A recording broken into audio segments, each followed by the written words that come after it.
This mindfulness really is important. It really counts. Likewise, when you have an altar, whether it's at the temple or at home, it should always be clean and free of dust.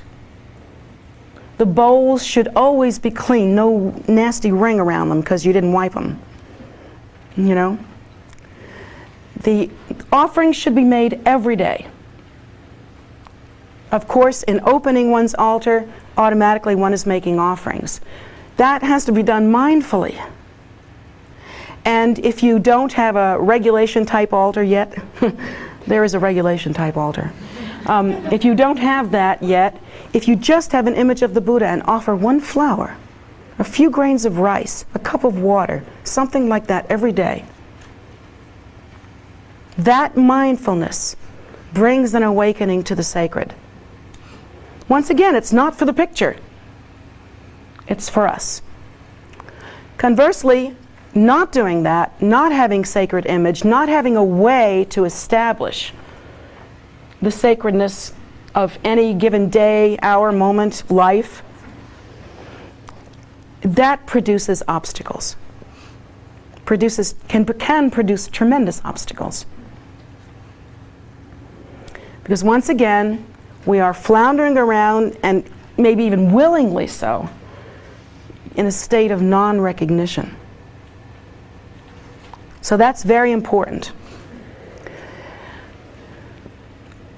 When we view one another, if we have taken teachings together or empowerments under the same teacher, we are Vajra brothers and sisters, we are family. When we see each other, we should be willing to lay down our lives for each other. Because there is nothing more precious than someone who is holding empowerment, than someone who is holding the blessings of the Buddha in the world. Now, that doesn't mean you have to make a big display about it. You know, you still have that one vertebra trick you could do. We hold our Vajra family as being most precious. Most precious. We should think very, very carefully how we deal with our Vajra brothers and sisters. If we're ill-tempered, hateful, scornful towards them, if we are not holding them in pure view, holding them as gods and goddesses, as deities and consorts, if we are not looking at them in that way, we are committing a non-virtue. If we speak with hatred or ugliness to a monk or nun, we are committing a heinous non-virtue. I don't think it's written heinous in the book, but I'm telling you it is. It is a serious non-virtue. Because monks and nuns make it possible for the rest of us to practice. They are the providers, the holders of the doctrine that make it possible for us to practice. So if we were to speak with disrespect to a monk or nun, who suffers from that is us. I mean, the monk or nun, they're going to react or not react. That's their business. Whatever they do, that's their practice. You're only responsible for your practice. And whether that's a good monk or a good nun, that's also not your problem. That they are holding the Buddha's teachings invites you to accomplish pure view regarding them. So we shouldn't think of monks and nuns as being equal to us. I think of monks and nuns as being higher. They hold the doctrine, and I hold the view about them. So even though I am required, it's written in the job, it's part of the franchise, to sit higher than the monks and nuns, if I didn't have this job, I would never willingly do it. Never. I would never willingly do it. I know you guys are on chairs and you're going, oh God. But in general, I will tell you that when you have the opportunity to sit lower than a monk or nun, you should try to do so. Always. And if you have the opportunity to receive a cup of tea from a monk or nun, if they were to, in kindness, offer you a cup of tea or a bowl of soup or something like that, receive it properly. This is from a monk or a nun. This is really important to hold the view. These nuns are goddesses. They are Tara, none other. These monks are the appearance of Avalokiteshvara in the world, Chenrezi. Their compassion establishes the lineage in this earth. It's because of their efforts that we are able to keep ourselves together. So again, it's about raising what is extraordinary, raising the Dharma up higher. Now, the monks and nuns, there is a particular hierarchy that we think of when we honor one another. Like, for instance, the younger, I don't mean younger in terms of age, but younger in terms of ordination. The more lately ordained monks and nuns are supposed to hold the elders in higher respect. And you should, because they have held the robes longer. Even if you're better at your practice. If there is a monk or a nun that has held their robes longer than you, you hold them up. You practice that view. You monks and nuns that have had your robes for a long time, however, you don't hold yourselves up and practice the view that way. You don't think, well, you know, I'm an older monk. I'm an older nun. You don't do like that. In fact, your job should be a little bit like the tactic I take. Perhaps you can allow younger monks and nuns to show some respect if that is their practice and they are willing to do so.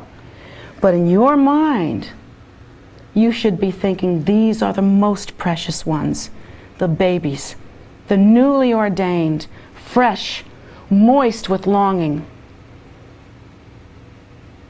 You know, you should think that they are still fresh from that devotion, from that opening, from that pouring out that happened within them, that allowed them.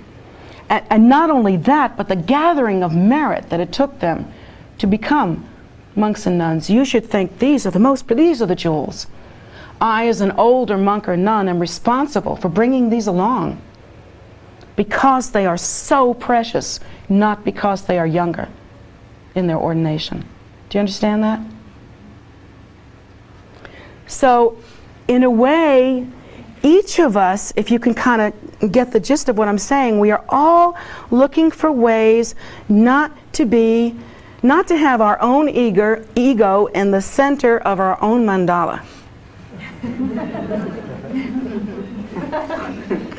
Because that ain't happy. We are looking for a way to practice view in such a way that we really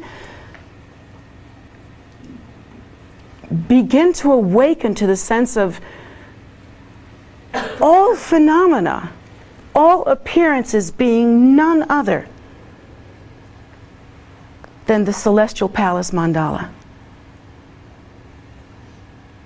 We begin to awaken to the sense of, and that doesn't mean faking it, it means practicing like I said.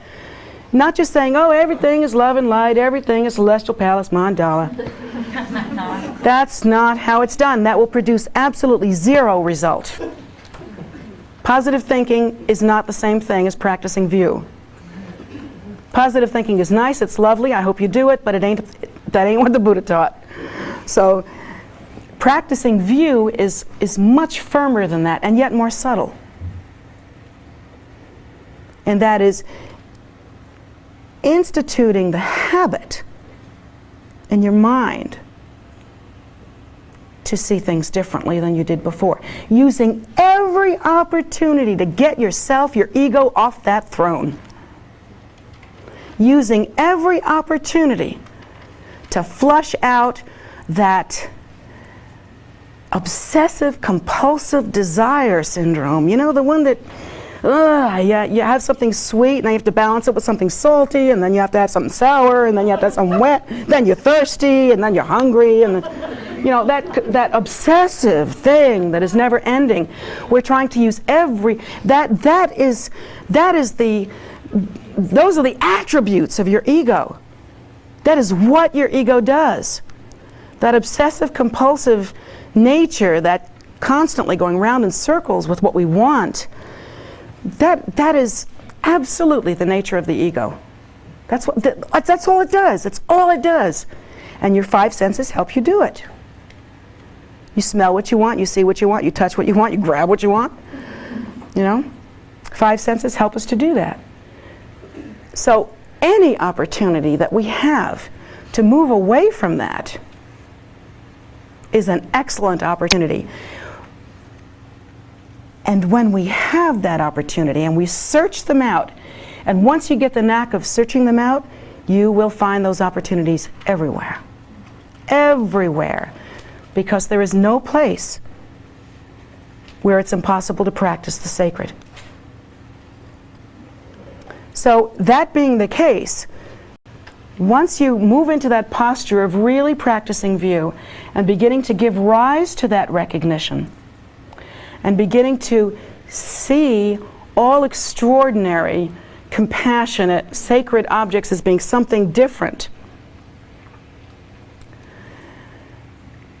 once you begin to see opportunities in every part of your life, you will begin as well to recognize Guru Rinpoche's blessing.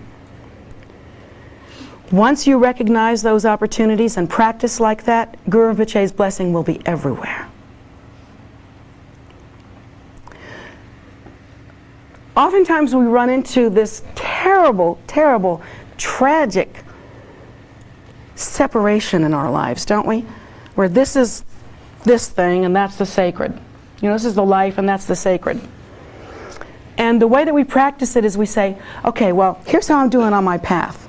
I got this practice and that practice and this practice, and I've got, 300, I've accumulated 30,000 prostrations or 100,000, whatever it is, and so that's how I'm doing on my path.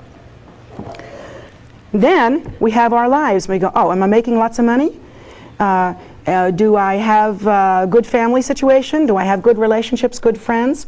Do I have a good social life? Am I cool? Mostly, am I cool? Am I in? Am I happening? Am I loved by everybody? Do I get enough approval? Do you all care for me enough? These wonderful thoughts. And they are much, much different. And a lot of times, what we'll do is we'll say, okay, I'll go practice Guru Rinpoche over here. So you visualize Guru Rinpoche in the sky, right? With diamonds. So you're visualizing Guru Rinpoche in the sky, and it's like a cartoon. And you do that for 20 minutes or half an hour, 2 hours, and that's your practice. Then you walk out of that and you forget everything. Forget everything. It's like whoosh, flush. And then in the rest of your life you think, I'm not making enough money. I got to make more money. How am I going to do this? How am I going to pay this bill? And you get all tense and wound up, and you go, I got to run over here. I got to run over there. I got to pay this bill. I got to do that. I got to have this relationship, that relationship. I got to be here. And so you're okay with your practice, and stuff's not going for you too well out here. Why do you think that is? Well, here's why it is. Because Guru Rinpoche is not in your life. Because there is non-recognition. You are just floundering in a state of non-recognition. There can be no blessing if you're not looking for it. There can be no recognition if you do not establish it. No one can shove it down your throat. And it's not going to magically appear in front of you. And even if you do have a vision of some deity or something like that, that's probably because you did well in your practice, and that doesn't mean that you wait for the next time for the deity to show up before you think of the deity again. It's up to us to make one life sacred, all of it. So as we are thinking in terms of, why don't I have enough money? Got to get more money. Got to get a better job. Got to do this, that, and the other thing. Why isn't this happening? Why isn't this happening? Well, the Buddha taught you why this isn't happening. You're not practicing generosity. You're not practicing bodhicitta, or at least in the past, you did not practice generosity and bodhicitta. And so the seed that creates the fruit of prosperity was not there. Your opportunity then is to begin to practice generosity, to begin to practice bodhicitta in your ordinary life. Start small. It's best that way. Start small and work your way big. Because if we start small, we learn. It's kind of like when you're exercising. If you do a great, big, giant, heavy weight workout the first time, you'll never do it again. Because the pain will kill you. I mean, it'll just be so bad. I know, I do it all the time. And you think, I'll never do this again. And then you wait 3 weeks, and by that time, it's all gone. My suggestion is that you start to practice things like mindfulness and generosity in a small way. You have $2, buy somebody a cup of coffee or something with one of them. You have $3, give one of them to somebody that needs it more than you do, or the temple, or put it aside for a donation or something like that. It's starting in that small way to make that kind of generosity and offering part of your life that brings the sacred into your life and also changes the actual conditions of your life. Because really, according to the teachings, if we find that we are poor and then somehow we get a better job and maybe the money situation works out, that cure is not permanent. The poverty will return, either in this life by you losing that job, or in a future life by the conditions simply returning. And we may not understand why. So that mindfulness, that spiritual distinction has to be embedded in our lives. We have to find a way to live in a constant state of recognition. The greatest power that any of us can have is that practice of recognition, to give rise to the bodhicitta in our ordinary lives, to give rise to an awakening state in our ordinary lives, to give rise to compassion, which is the very display of the Buddha's miraculous intention in our lives. This is the way that we change our lives permanently. Or meaningfully, I should say, because even our lives aren't permanent. But this is the way we deeply and meaningfully change our lives, through applying the antidote. Running around like a chicken without a head, trying to make everything work, makes you a chicken without a head. It does not make you successful. It will not help. People, I don't know how better to put this to you, but consciousness creates form. There is no getting around that. There is absolutely no getting around that. There is no other way.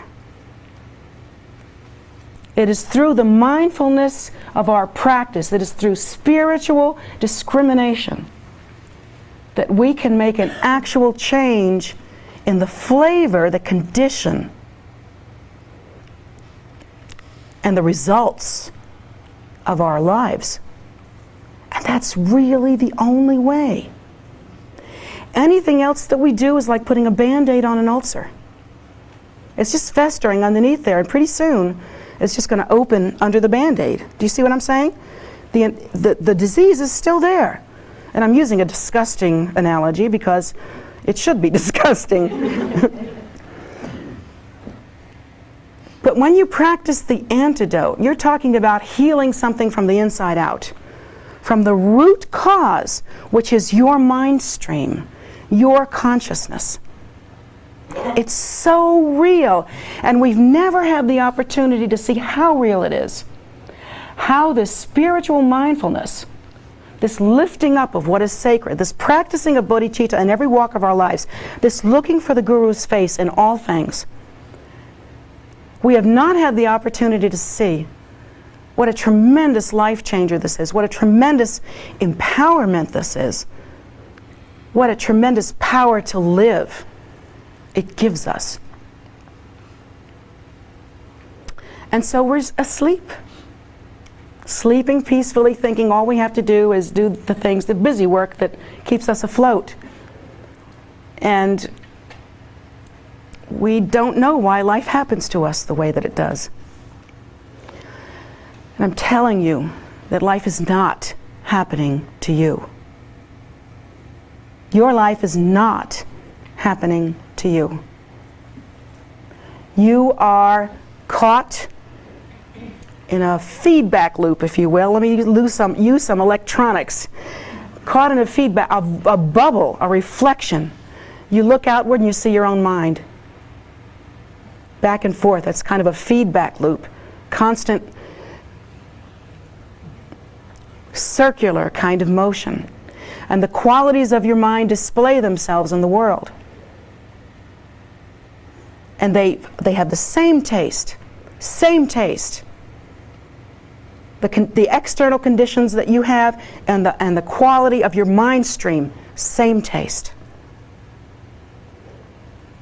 Do you want to be powerful? You really want to be powerful like all Americans want to be? You really want to be potent? You really want to be a great being? Well, if you want to do that, then stop seating your ego on the throne. Awaken, get the fact that you are impotent unless you are able to move into a state of recognition. You are impotent if you do not recognize that all the things you call your life are merely symptoms of the condition of your mind stream.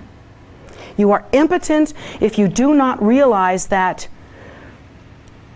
every time we have an opportunity to practice discrimination and lifting up the sacred, we have an opportunity to awaken within ourselves. We have an opportunity to practice recognition, and that is power. The way most of us live is like we're trying to get through a dark room. It's pitch black. There's all kinds of stuff in there, furniture, sinks, bathtubs, all the stuff that they have in rooms, We're trying to get from the birth door to the death door. We're going across this room. Now you have two choices. You can either go through this room and stumble over everything that's in your way, or you can turn on the light and recognize what's there. Move around it, move over it, your choice. But that state of recognition requires constant mindfulness. Constant mindfulness of that which is sacred, distinguishing that in the world. I've given this again and again and again, and I will never stop because I love this so much. It's a line from a song that Art Garfunkel had in one of his albums. It goes to show you how old I'm getting. Art Garfunkel had in one of his albums. I think the name of the song is Mary Was an Only Child. And this one line that describes exactly what I'm talking about is perfect. Another way in which the Guru speaks, It goes like this. And if you watch the stars at night and you find them shining equally bright, you might have seen Jesus and not have known what you saw. Who would notice a gem in a 5 and dime store? That 5 and dime store is ordinary perception. To notice the diamond, we have to give rise to recognition and the view. For the most part, that's going to be what our talk is about this entire weekend, different aspects of that. And so I hope that you will come tomorrow and stay with us, and then maybe Sunday morning too, and continue to explore this really, really important and precious subject. I feel that to practice like that is really a natural empowerment, a natural medicine that helps us to give rise to the wisdom that is inherently ours. And so I hope that you will listen up this weekend.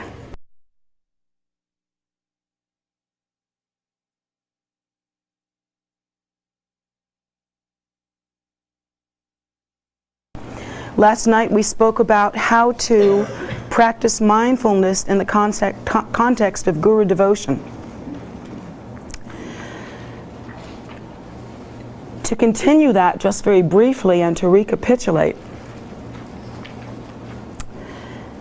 in practicing mindfulness in guru devotion, one elevates the object of devotion, one elevates that appearance which is in accordance with the Buddha's miraculous intention, with the Buddha's compassionate and intelligent intention, as being different than, more than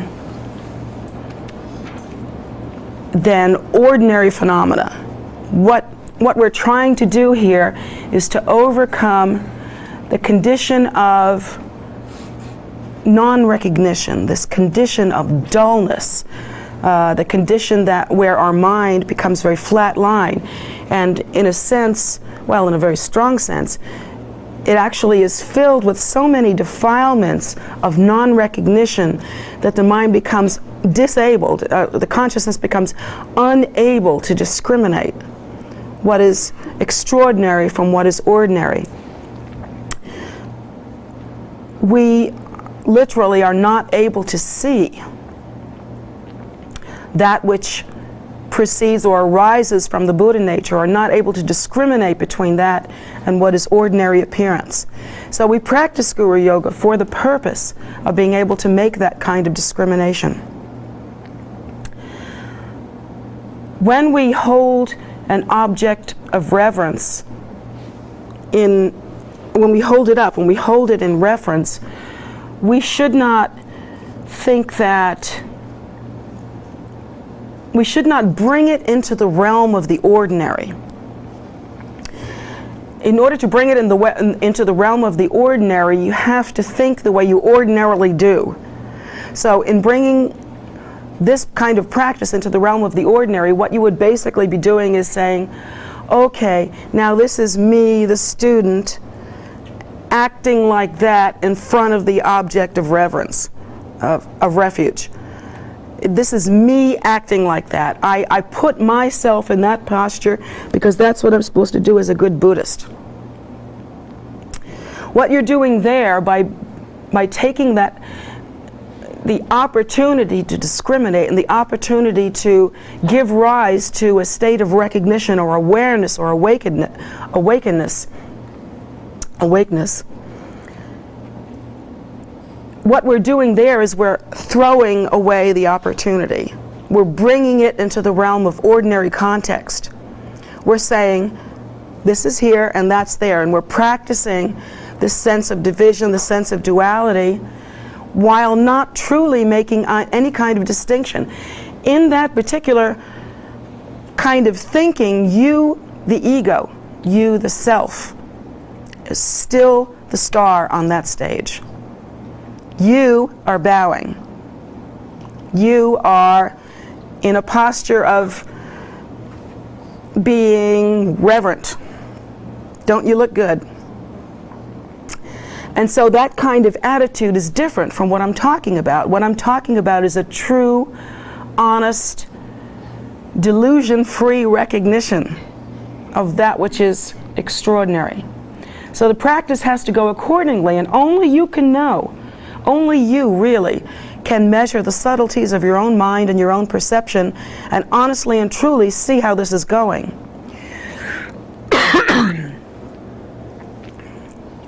To go through one's career as a Buddhist, to go through the time that we spend as a Buddhist, and to practice in such a way that we only look as if we are holding what is precious up.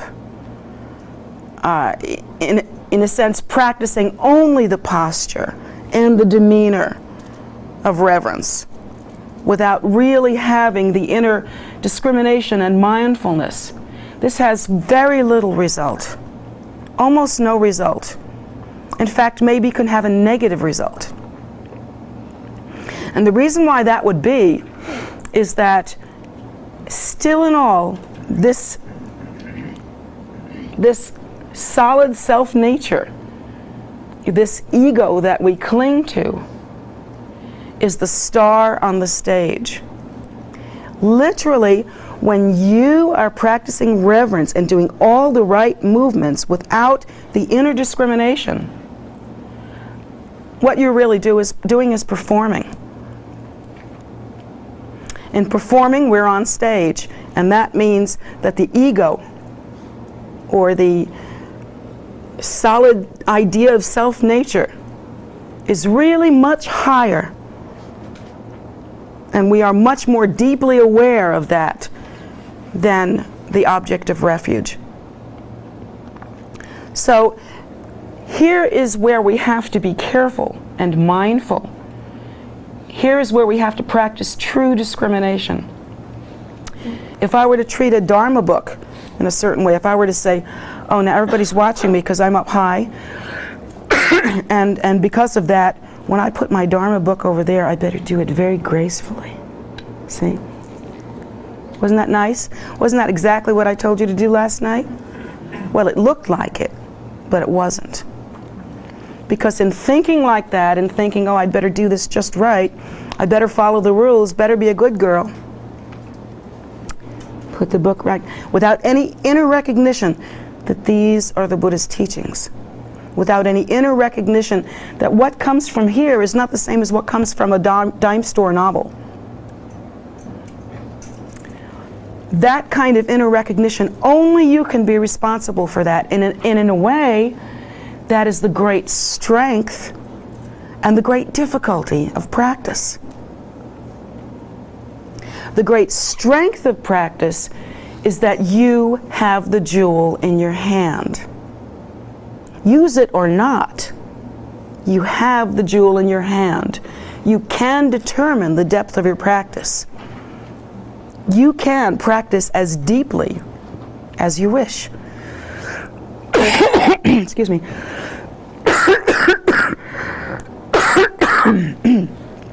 On the other side of that,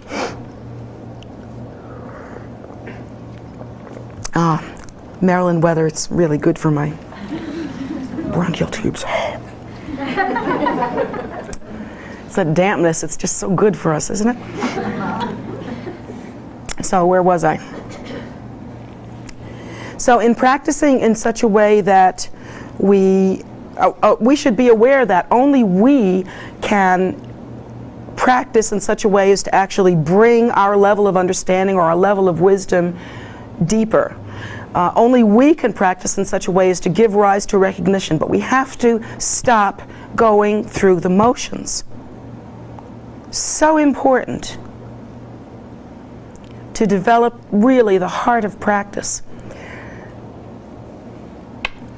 But because your inner posture can really only be sensed by yourself, and perhaps maybe the intuition of your teacher, maybe some wisdom is there and we can see what's going on, but for the most part, only you know what's going on. And so that's the pitfall also. That's the difficulty, is that most of us were trained that you're wrong when you get caught. And we're trained that way from being children. A lot of times when our parents schooled us and disciplined us, they didn't really relate to the depth of, to some sort of profound level of the development of our consciousness. Very few parents walked up to their children and said, you're not developing good inner qualities. Mostly we were told, you didn't wash the dishes. So it's the visible things that really count, and it's when we get caught that life really takes a downward turn. And that's what we're told. That's what we really understand. It's very hard for us to make that leap from thinking like that, from thinking with this get away with it mentality, or this as long as you hide it, it's okay mentality, into a deeper level of practice where you require of yourself that you do more than look as if. That's a step that only you can take. My personal experience has been that when we take that kind of step and become inwardly responsible for giving rise to a state of recognition, then at that point our path becomes potent, sort of empowered, deeper than we thought possible. But then you could say that about any avenue of life. So long as we're faking it in any avenue of life, so long as we're simply trying to hold the image that we think is appropriate, we are missing a lot. So why wouldn't it apply to Dharma activity also, particularly where the state of recognition or the state of awakening, as opposed to the state of being in this narcotic, samsaric mind state, that's what's really important. How much more so then in Dharma practice is it important to be aware of one's own mind state and to take oneself to task,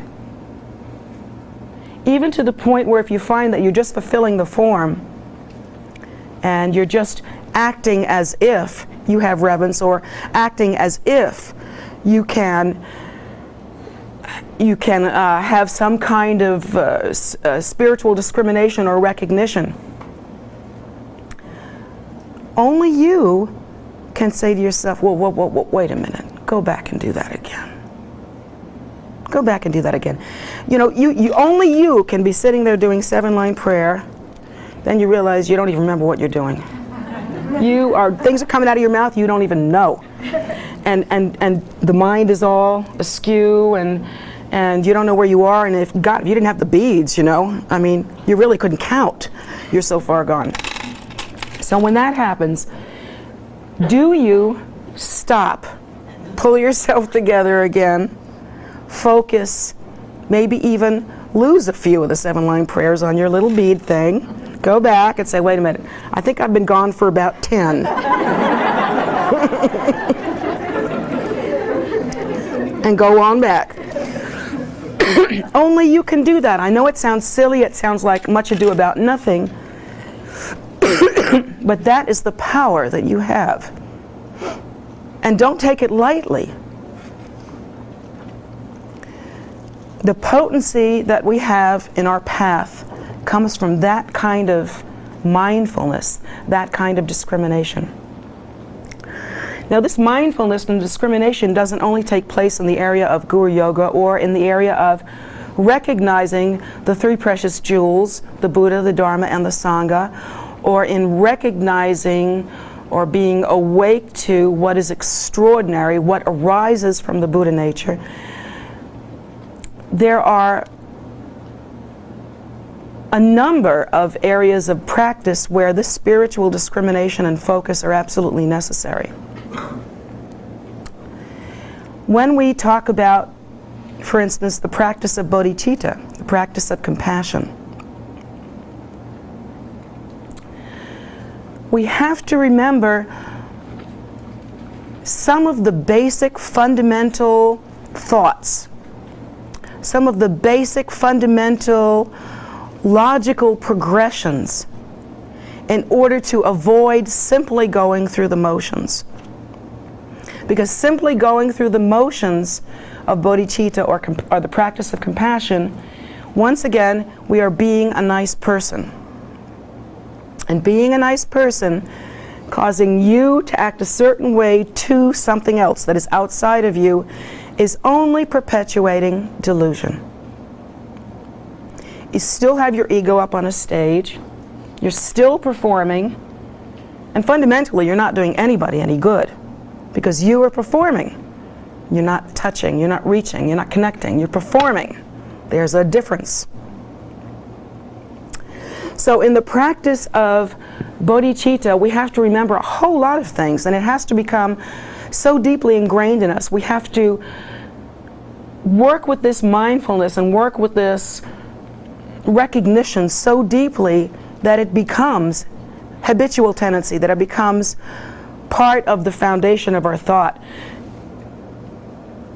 We understand things in interesting ways. We don't just have words come into our head. We understand things in concepts.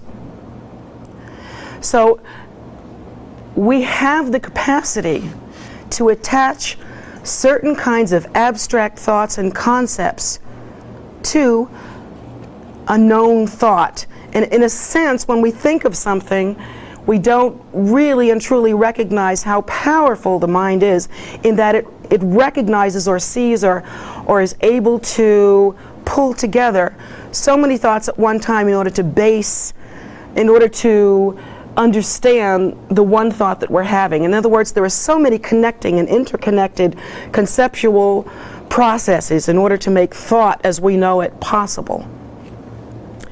So, for instance, if we're thinking about the practice of bodhicitta, the practice of bodhicitta needs to be understood in certain ways in order to prevent simply acting nice, in order to prevent just looking at somebody and imitating how they act, which may be part of the process but cannot by any means be all of the process. So in practicing bodhicitta in a mindful and discriminating way, one has to understand, first of all, the faults of samsaric existence. One has to understand the basic logic of, if we are practicing bodhicitta, if we are generating compassion, if we are giving rise to the aspiration to be of benefit to beings, if we are beginning to practice on that level, it only makes sense if we understand why and what the connecting factors are.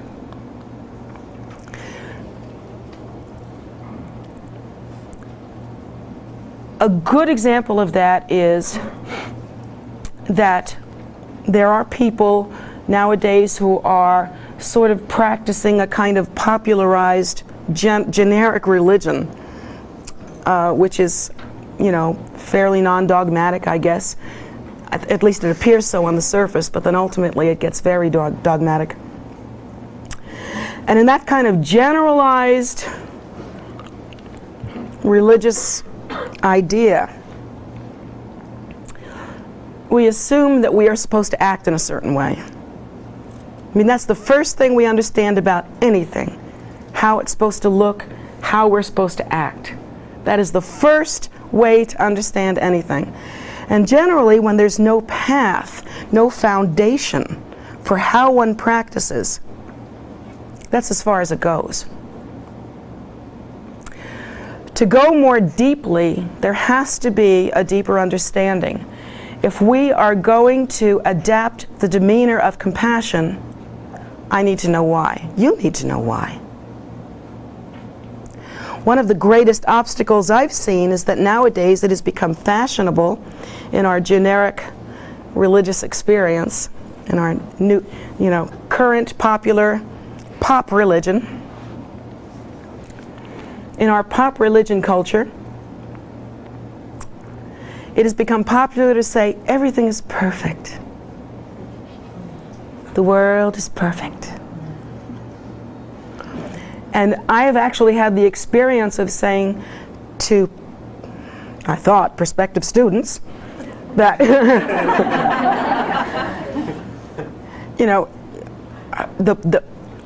we want to leave here making this world a better place. To me, it defies reason that you wouldn't want to be compassionate, that you wouldn't want to express the bodhicitta. I mean, to me, I sort of even feel like, although I have been corrected, you don't even have to explain why. It should be obvious. But I found out from my teachers, you do have to explain why.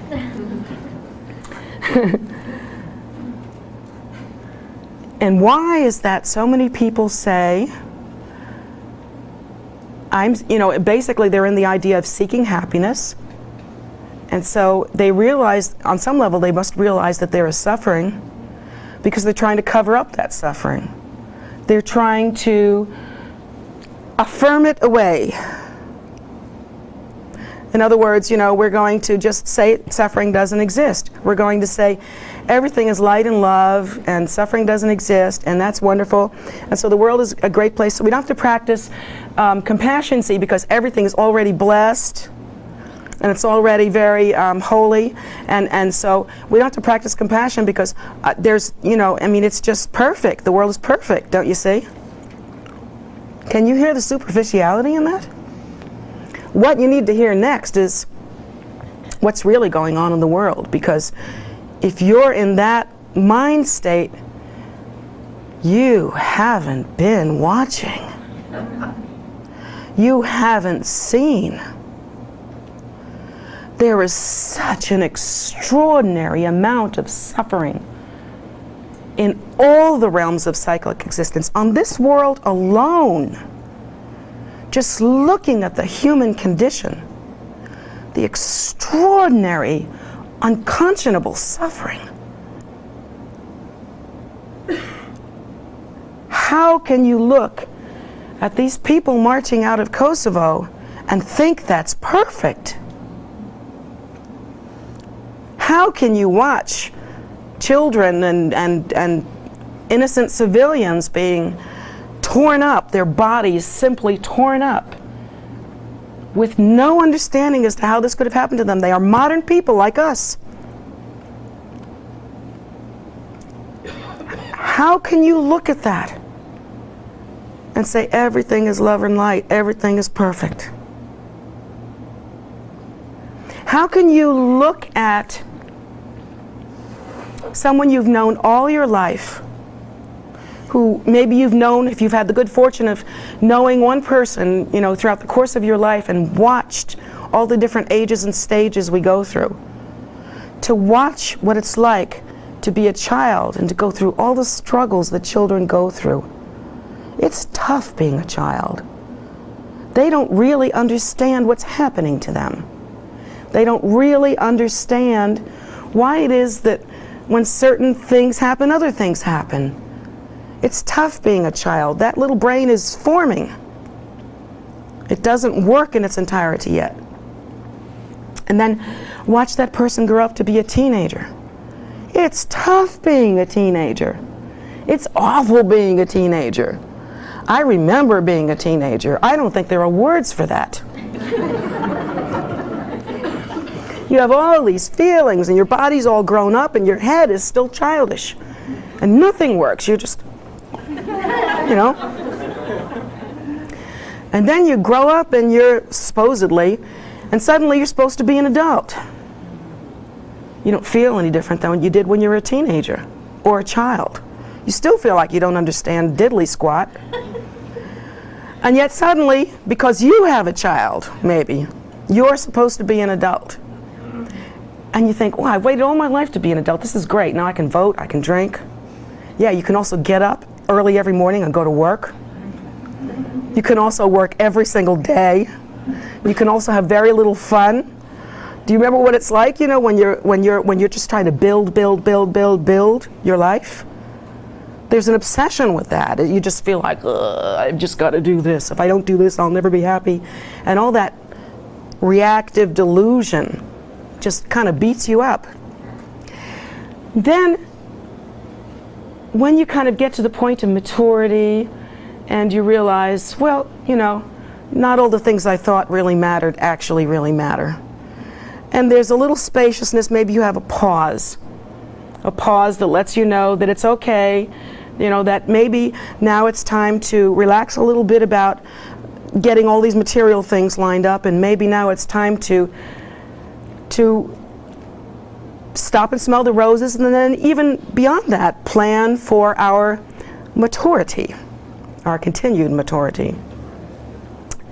And maybe even you think, I should think about my death even. I should think about how to take care of my children, provide for them and stuff like that. So you get this glorious moment of going, okay, I'm pretty stable now. I got a car, got a house, got some kids. So things are okay. You have about 5 minutes of that before everything you have goes south. And I mean, the body right in front of us, this thing that we put so much energy into, shining it up and growing it up and waiting till it matured, because it has all these different, we're small here and we're chubby there and we're gangly there and we're awkward here. Oh, now we're here for 5 minutes. And now everything you have from the waist up is now from the waist down.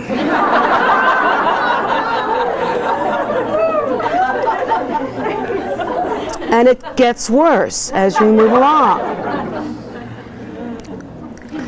In fact, as Buddhists, we are required to study these images of a young woman or a young man, middle-aged or mature, and then older, and see that this is the same person. Understanding what that's all about is the key for us to not wander through life with everything happening to us unexpectedly. I mean, that's the most amazing thing about us. We are so interesting. Everyone around us gets old. Everyone we see gets old. We got old people everywhere. But it's always a surprise when it happens to me. It's such a surprise. How can we possibly go through life in any meaningful way when it constantly surprises us? Instead, what we need to do is to really study the conditions truthfully and honestly that we are involved with. So in the practice of bodhicitta, the first thing that we can understand are the faults of cyclic existence.